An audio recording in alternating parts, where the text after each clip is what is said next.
Définissons rigoureusement la croissance, la décroissance, le maximum et le minimum d'une fonction, mais d'abord générique.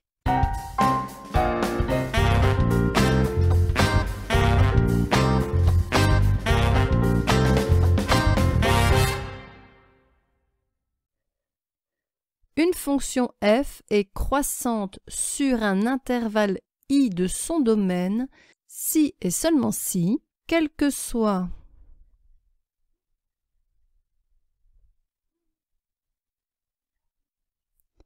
les réels x1 et x2 appartenant à l'intervalle i,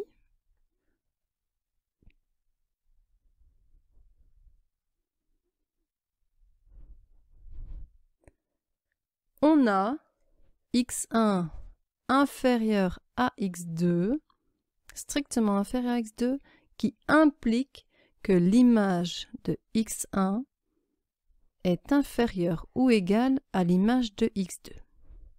Alors cet intervalle i, c'est une partie du domaine de définition de la fonction parce qu'il arrive qu'une fonction soit croissante, puis décroissante et à nouveau croissante.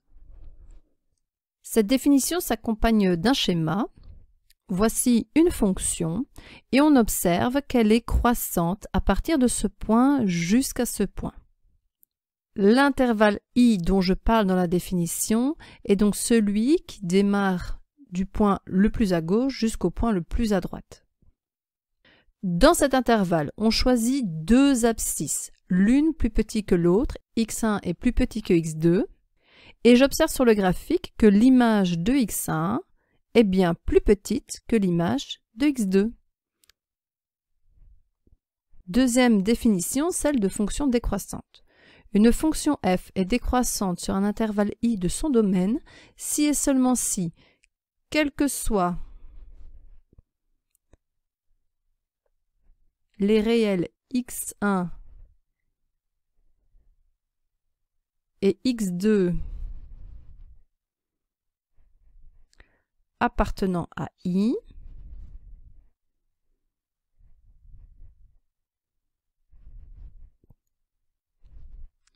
si x1 est plus petit que x2, alors l'image de x1 sera plus grande ou égale à l'image de x2.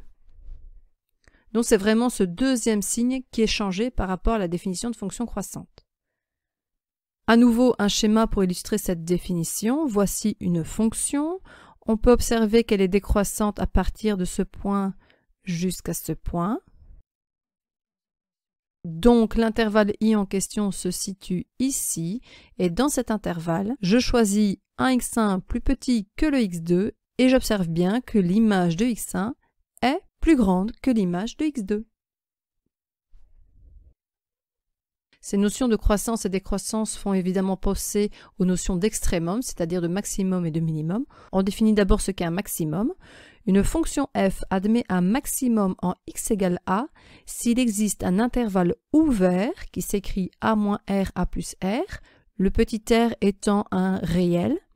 Cet intervalle est inclus dans le domaine de définition et il est tel qu'en tout réel x de cet intervalle, l'image de x est plus petite que l'image de a. Sur ce graphique, qui est celui d'une parabole, il y a un seul maximum, situé ici. Donc la valeur de a sur l'axe des abscisses est ici, et on peut lire son image sur l'axe des ordonnées. La définition de maximum exprime que je peux trouver un intervalle ouvert contenant a, donc cet intervalle-ci par exemple. À chaque fois que je prends un x dans cet intervalle, son image sera bien plus petite que l'image de a. Il y a forcément une définition semblable pour le minimum. Une fonction f admet un minimum en x égale a s'il existe un intervalle ouvert a moins r, a plus r, inclus dans le domaine de la fonction, tel qu'en tout réel x de cet intervalle, l'image de x est plus grande ou égale à l'image de a. Cette fonction possède un seul minimum, situé ici. Dans la définition, a se situe sur l'axe des abscisses et je lis l'image de a sur l'axe des ordonnées.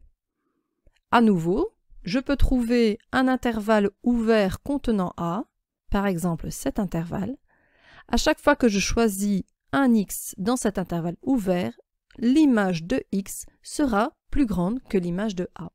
Voilà pourquoi le point de coordonnées a, f de a est un minimum de la fonction. On observe donc les maximums et les minimums, la croissance et la décroissance à partir du graphique de la fonction. Passons aux exemples.